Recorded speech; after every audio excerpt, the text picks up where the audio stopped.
Muy buenas a todos, en este vídeo os voy a hablar de cómo hay que hacer un postoperatorio después de un trasplante capilar para que los resultados sean excelentes. Y es que la mayoría de personas no tienen en cuenta ni la mitad de pautas que hay que seguir y que realmente funcionan. Por eso hoy te traigo el día a día después de la operación con los errores más comunes que se cometen y que provocan que los resultados del injerto capilar sean un fracaso. Si aún no has visto el episodio 1 y 2 de esta serie capilar, te invito a que lo hagas porque ahí hablaré de cómo tienes que prepararte para la cirugía capilar, cómo tienes que hacer un buen preoperatorio y sobre todo cómo es el paso a paso dentro del quirófano y cuáles son las pautas que hay que seguir para que todo salga correctamente en orden. Cuando la operación acaba, salimos de quirófano y empiezan los cuidados. Y créeme, te puedes hacer el trasplante capilar en la mejor clínica y con el mejor cirujano del mundo. Ahora bien, si no haces un buen postoperatorio, los resultados serán nefastos. Antes de comenzar, me gustaría advertirte de 5 posibles efectos secundarios después de someterte al trasplante capilar. En primer lugar, la anestesia local puede causar hinchazón, tal y como me pasó a mí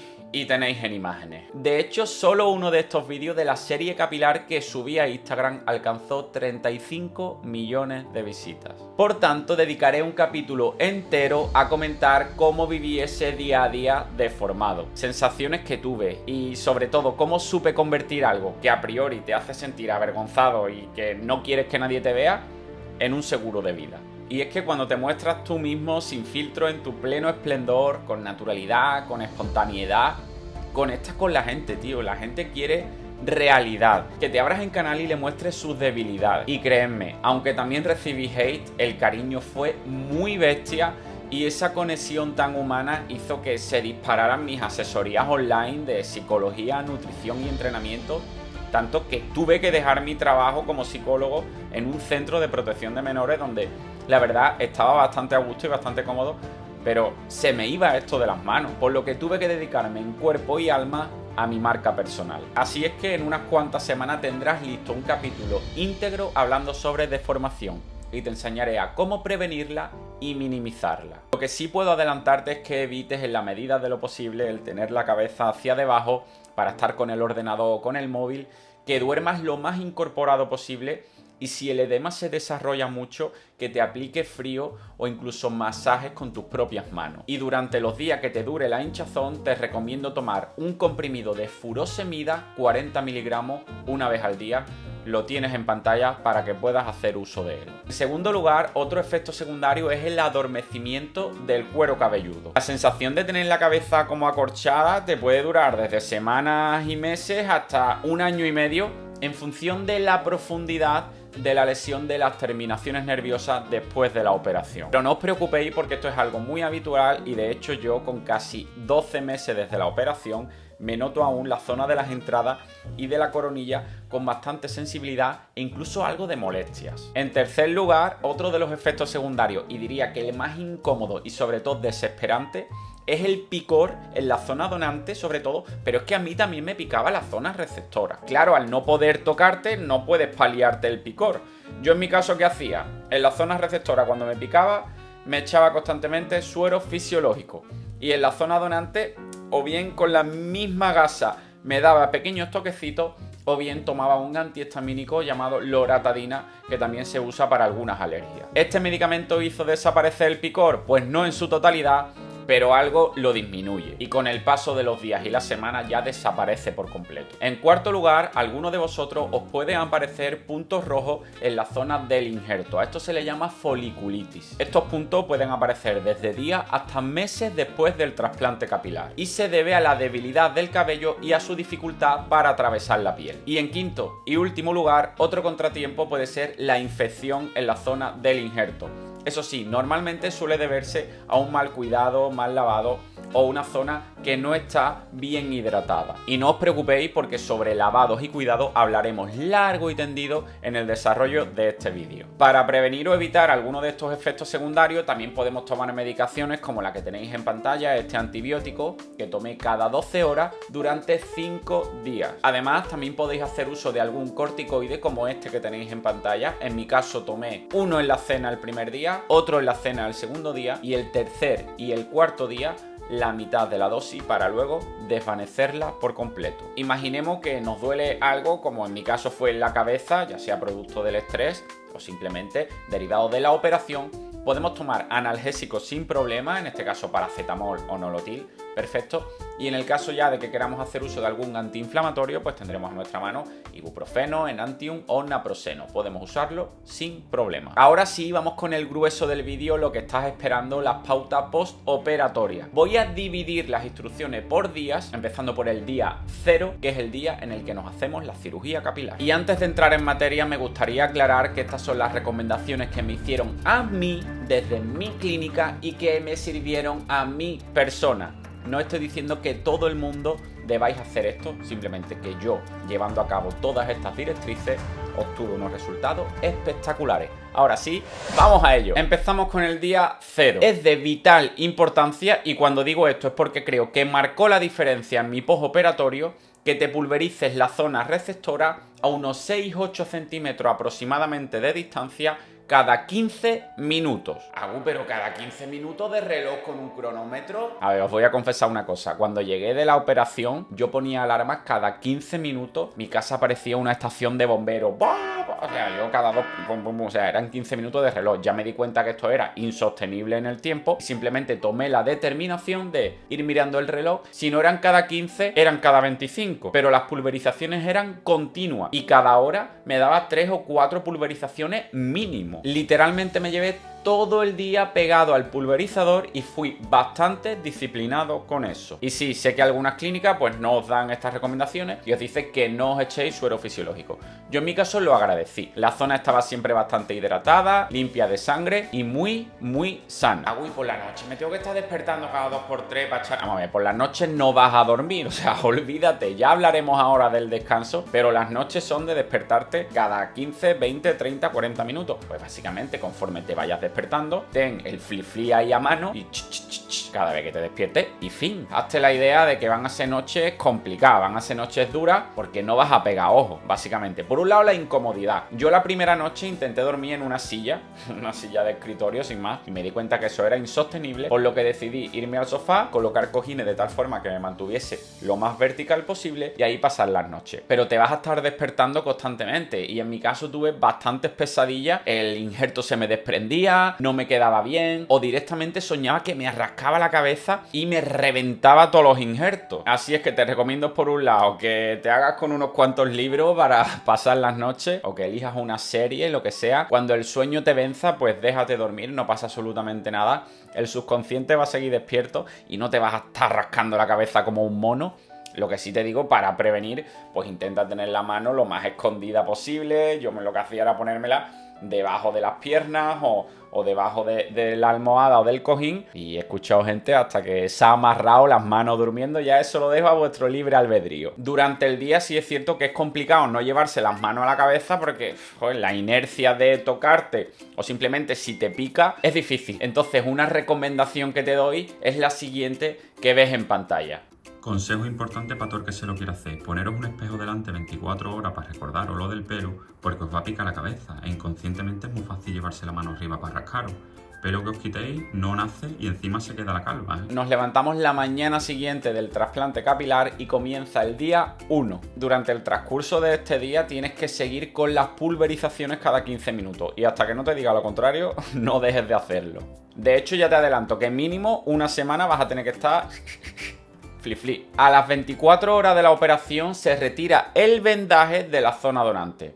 Este fue el peor momento, sin duda, momento crítico de todo mi proceso capilar. ¿Y por qué? Pues básicamente porque durante el día anterior estuve echándome suero fisiológico en la cabeza, lo que provocaba que también se desplazara la zona donante y empapara la gasa. Se mojaba, se secaba, se mojaba, se secaba. Eso formó una película adherente de pegamento que cuando intenté quitarla, eso no había Dios quien lo retirara. Era un velcro. O sea, literalmente era velcro, era crack, crack, crack, crack, crack.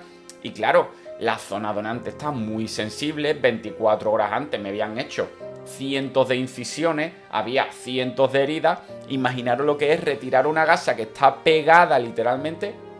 Horroroso. O sea, tengo un umbral del dolor muy alto. O sea, considero que soporto el dolor a niveles insospechado, pero ese día llegué a marearme, sudores fríos, muy mal, muy mal, muy mal, muy mal. Pero bueno, esto no tiene por qué pasarte. De hecho, he escuchado a poca gente que le haya ocurrido lo mismo que a mí. Tú solo ten en cuenta que cuando te retires la gasa, la idea es que sangres lo mínimo posible. Si en algún momento, pues, suelta sangre, simplemente taponamos, ¿vale? Simplemente presionamos con la gasita hasta que dejemos de sangrar. Una vez que retiremos la gasa en su totalidad, lavaremos la zona donante con la yema de los dedos, una suave fricción. ¿Qué vamos a usar? Un champú pH neutro normal, cualquiera de farmacia. Una vez que frotemos bien, ¿vale? Sin ninguna presión, simplemente con la yema de los dedos, vamos a aclarar con agua tibia sin presión. Para secarnos, pues bueno, básicamente suaves toquecitos con una toalla limpia y seca. Después aplicaremos una fina capa de blastoestimulina, además repetiremos este proceso cada 12 horas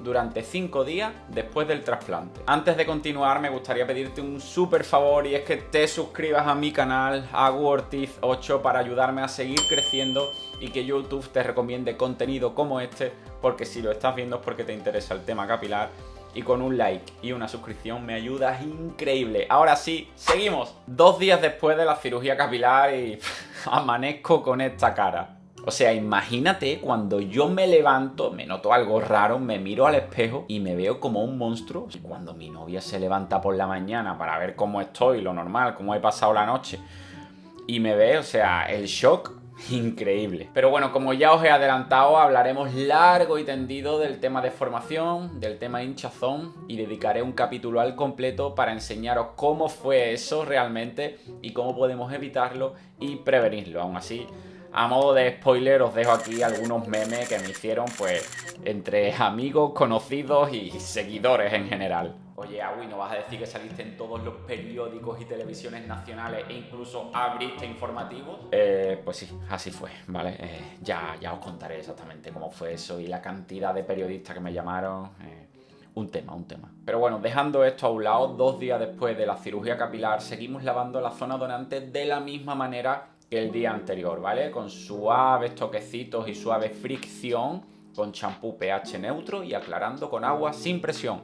Zona receptora, cada 15 minutos. 3 días después del injerto capilar llega el primer lavado en la zona receptora. Básicamente lo que vas a hacer es echar champú en la esponja, hacer suficiente espuma y a unos 10 centímetros de la cabeza dejar caer toda esa espuma sobre la zona receptora. Por favor, que la esponja no toque los folículos. Dejaremos actuar el champú durante 6-7 minutos y luego aclararemos con agua tibia sin que toque directamente la zona receptora, sino que nos lo echamos en la zona donante y que el agua poco a poco se deslice, ¿vale? El secado es al aire libre. Hago el suero, seguimos cada 15 minutos. Seguimos. 4º día después del injerto capilar. ¿Hay algún cambio? Pues sí, un mínimo cambio, y es que básicamente el mismo lavado que nos hicimos el día anterior en la zona receptora lo vamos a repetir 2 veces al día, uno por la mañana y otro por la tarde. 5 días después de la operación y sin novedades en el frente, actuaremos igual que el día anterior, es decir,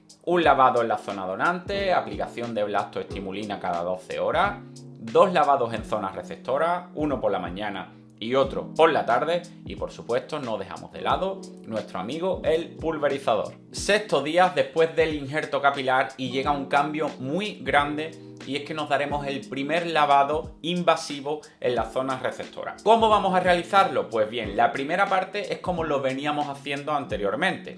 Hacemos espuma, dejamos actuar el jabón, 6-7 minutos y aclaramos. Pero luego volveremos a echar espuma para dejar actuar durante 6-7 minutos y antes de aclarar nos daremos suaves toquecitos hacia adelante en la zona injertada para poco a poco limpiar el implante. Aclararemos con agua tibia y sin presión y dejaremos secar al aire libre. Y este proceso de lavado se repetirá hasta el 10º día después de la operación. Otro cambio importante en el 6º día después de la operación es que abandonaremos la blastoestimulina para acoger al aceite rosa de mosqueta y lo aplicaremos cada 12 horas en la zona donante. Ten en cuenta que no solo importa cuidar la zona receptora para tus injertos, sino que también es importante que cuides la zona donante, primero con blastoestimulina y luego con el aceite rosa de mosqueta, para favorecer la cicatrización. De hecho, en mi caso, cuando la gente me ve la zona de extracción, me dice: dice que es increíble, que parece que no me han tocado.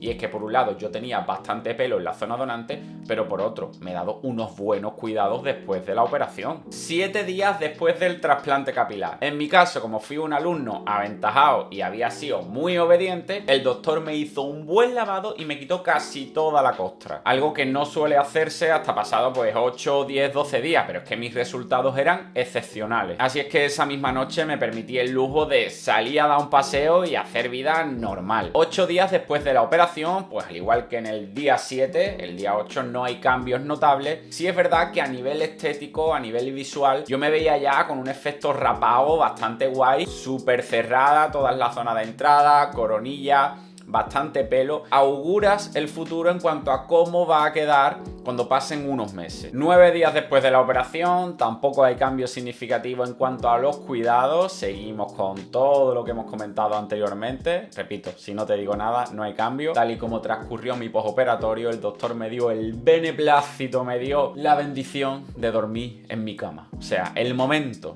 de yo dejar esa silla, ese sofá, después de 9 noches con la espalda bardadita, el cuello sin descansar, poder dormir en mi cama, impresionante. Día 10 después del trasplante capilar, los cuidados siguen manteniéndose de la misma forma, aunque en el día 11 habrá cambios notorios. Es cierto que en este día 10 empecé a notarme como unas escamitas en la piel, como si soltara cositas, mijitas blancas.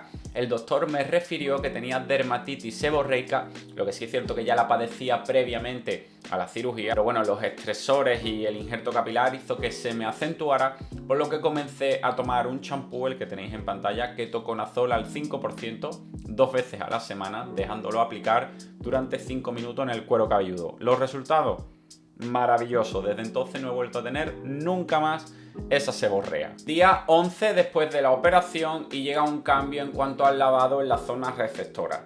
Hasta entonces, hasta hoy, habíamos hecho los lavados con toquecitos hacia adelante. Pues bien, ahora vamos a hacer fricción con círculos para limpiar mucho más y eliminar si queda algún rastro de costras. Como siempre, aclaramos con agua sin presión y secaremos con suaves toquecitos con una toalla limpia y seca. Esta forma de lavado se repetirá hasta el 15º día después del trasplante, cuando ya podremos darnos una ducha normal. En cuanto a las pulverizaciones, pues sí, quizás va siendo hora de dejarlas de lado, pero como siempre digo, pregunta a tu clínica a ver cuáles son las directrices que te dan. Adáptalo siempre a tu contexto. Y hasta aquí todo lo que vienen siendo cuidados, lavados y curas de injerto, y a partir del día 15 podemos hacer una vida normal, pero con algunas restricciones que vamos a enumerar ahora. Como ya he adelantado en anteriores vídeos, el tabaco y el alcohol debemos restringirlo durante al menos 2 semanas después de la operación, básicamente porque podemos aumentar el sangrado,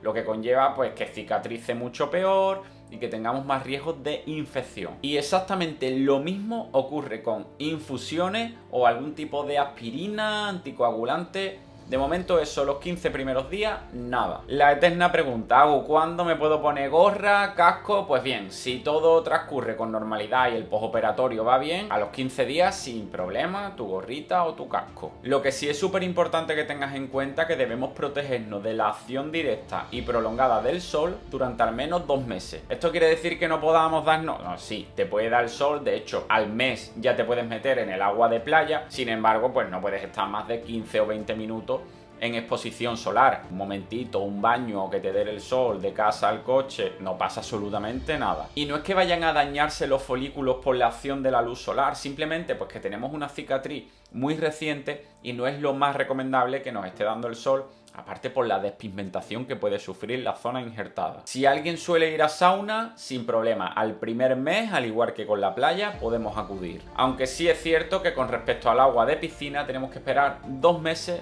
por el tema del cloro, despigmentación, etc. Y ya los productos químicos como laca, spray, gomina, pues hasta un mes después de la cirugía no podremos retomarlo. ¿Y esto va a hacer que se nos caiga más o menos el pelo? Realmente estos productos no afectan en la alopecia androgenética, puesto que estos tienen un componente hereditario. Lo que sí puede hacer es pues, que el pelo se rompa antes, básicamente, pero no quiere decir que muera el folículo. El deporte intenso, pues un mes después de la operación, sin problema, y aquí entran cualquier tipo de deporte, gimnasio, deporte de riesgo, deporte de lucha, lo que queráis. Aunque también te digo, yo pienso la sensibilidad que tenía en la cabeza al mes de operarme, y yo lo que menos ganas tengo es de liarme a puñetazo con alguien, ¿eh? Sí es cierto, bueno, que yo practico deporte de pesa y al final era algo que echaba en falta. A las 3 semanas, pues lo que hice fue un poquito de movilidad articular, aunque previamente daba paseos todas las noches, paseo eso sí, tranquilo, ¿vale? Sin romper a sudar. Y no fue hasta la 4ª semana cuando retomé el gimnasio con normalidad. Y con respecto a este tema, la gente que vais al gimnasio me preguntáis mucho y preocupado. ¿Habrá regresión? ¿Perderé masa muscular? ¿Perderé adaptaciones? ¿Fuerza?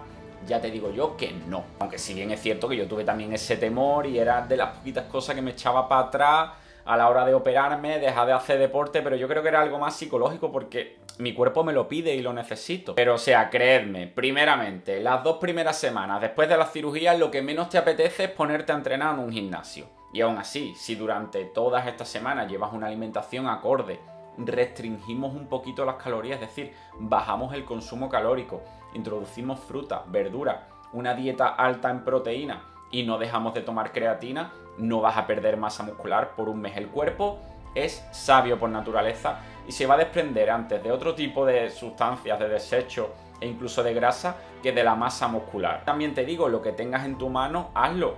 A los 8 o 10 días ya puedes empezar a pasear. Date un paseo de 1 o 2 horas todos los días para que la sangre fluya, se oxigenen todos los músculos y de alguna manera no se pierdan ciertas adaptaciones a nivel metabólico. Oye, Agui, ¿la creatina te deja calvo? No te deja calvo la creatina, es algo que ya está más que demostrado de que la creatina no provoca calvicie. Y bueno, yo cuando volví a los entrenos me hicieron falta 1 o 2 semanas para conseguir este estado físico, obviamente natural, con muchísimos años de experiencia en el ámbito del entrenamiento, pero bajo mi punto de vista volví a superar al Agus de antes de la cirugía. O sea que ten en cuenta que el cuerpo de verdad es inteligente y no va a desprenderos así como así de la masa muscular que habéis ganado en los años y meses anteriores. Aunque también tengo que admitirte que para preservar toda esta masa muscular y conseguir este físico, pues he hecho uso de mis conocimientos avanzados, ya no solo de nutrición y entrenamiento, sino en cuanto a psicología se refiere. Y bueno, llegados a este punto me complace y estoy encantado de anunciar que ya tenemos preparada la segunda entrevista con el doctor López Díaz, el cirujano que me operó y que consiguió estos resultados espectaculares. En esta segunda charla hablaremos de psicólogo a médico sobre los grandes problemas de autoestima, autopercepción y amor propio que causan la alopecia. Y enumeraremos una serie de hábitos súper importantes para mantener a nivel general la salud física y salud mental y a nivel particular la salud capilar. Así es que estate atento porque el próximo 25 del 05 de 2025 cumplo 1 año desde mi cirugía capilar y además de subir este podcast con el doctor, se vienen sorpresas muy gordas. Recuerda, 25 del 05 del 25. Antes de concluir este vídeo te voy a lanzar un mensaje que no esperabas pero te hace mucha falta y créeme, esto no te lo dice Agu, el chico que se hizo viral por ponerse pelo, no. Ahora se dirige a ti un psicólogo que se formó como entrenador y nutricionista deportivo y quiere que cambies a nivel físico pero sobre todo a nivel mental. Y no, o sea, olvídate de dietas milagros, entrenamientos de 2 horas militares o cosas súper restrictivas. Y es que yo sé lo que es hacer de todo para verse bien delante del espejo, gustar a otro o simplemente estar contento contigo mismo. He pasado sobrepeso, anorexia, bulimia, atracones, pero salí de todo eso. Al igual que salí de la muerte de mi padre cuando solo era un chaval y apenas tenía conciencia ni de mí mismo. Y ahora pues me dedico a ayudar a gente a salir de ciertos baches emocionales, a verse bien delante del espejo, mejorar su autoestima y básicamente recuperar un poquito o alcanzar la mejor versión de ellos mismos. En resumen, trabajo para que la gente se sienta a gusto y conforme con ellos mismos. Y es que da igual en el punto en el que estés, un pequeño paso siempre va a ser una mejora y te va a acercar más al punto donde quieres llegar. ¿Quieres saber cómo integro psicología, nutrición y entrenamiento? Te voy a dejar un formulario en la descripción para que me cuentes sobre ti. Si lo rellenas en menos de 24 horas me pongo personalmente en contacto contigo. Y si quieres, empezamos a trabajar juntos en menos de 48 horas. Te esperamos en el formulario de aquí abajo. Y si no, pues bueno, nos vemos en los siguientes vídeos. ¡Nos vemos!